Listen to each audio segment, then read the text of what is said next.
Iran sal nie meer aan die vlootoefening in Valsbaai deelneem nie en Mattel stel 'n nuwe babiepop wat die autistiese gemeenskap verteenwoordig bekend.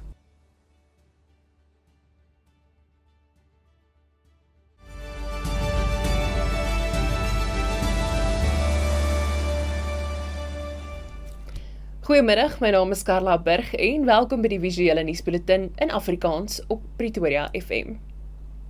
Iran het sy deelname aan 'n vloot aan die kus van Valsbaai afgeskaal, te midde van toenemende kommer oor die strem verhouding tussen Suid-Afrika en Amerika. Die oefeninge, wat as die Will for Peace oefening bekend staan, betrek Suid-Afrika, China en Rusland. Iran, wat aanvanklik sou deelneem, is sedert 10 tot waarnemingsstatus verlaag, saam met Ethiopië en Brasilië. Volgens berigte was Iran se vaartuie reeds in Suid-Afrikaanse waters toe die besluit geneem is. Die FSA se Huis van Verteenwoordigers het wel intussen ingestem om Suid-Afrika se deelname aan die Wet op Groei en Geleenthede in Afrika, of AGOA, te verleng, en die kwessies is nou dan na die Senaat toe terugverwys. Suid-Afrika kan egter steeds uit die wetgewing gesluit word. Action SA is van die standpunt dat die matriekslaagsyfer van 88% nie die ware prestasie van die Suid-Afrikaanse basiese onderwysstelsel weerspieël nie.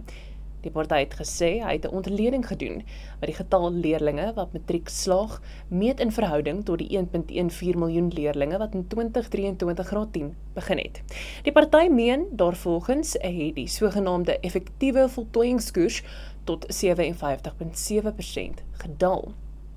Action SA sê ten spyte van die minister van basiese onderwys se triomfretriek het byna die helfte van die leerlinge wat die laaste fase van skoolopleiding begin het, nie die matriek eindeksamen afgelê nie.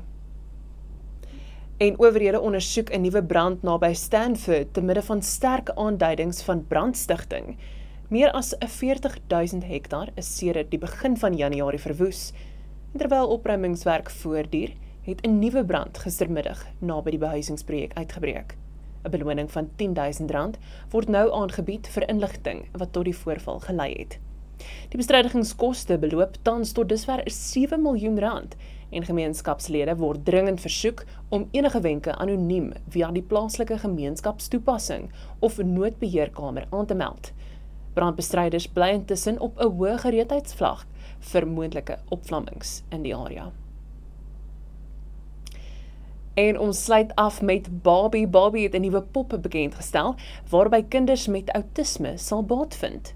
Die speelgoedvervaardiger Mattel het hande gevat met die outisme voorspraaknetwerk, sodat meer kinders hulle self in Barbie kan sien. Sy is die jongste toevoeging tot die inklusiewe Fashionistas reeks, wat uiteenlopende velkleure, liggaamsvorme, mediese toestande en liggaamsgebreke uitbeeld. Die Barbie spog onder meer met oorfone, 'n tabletrekenaar en sensoriese sensitiewe klere.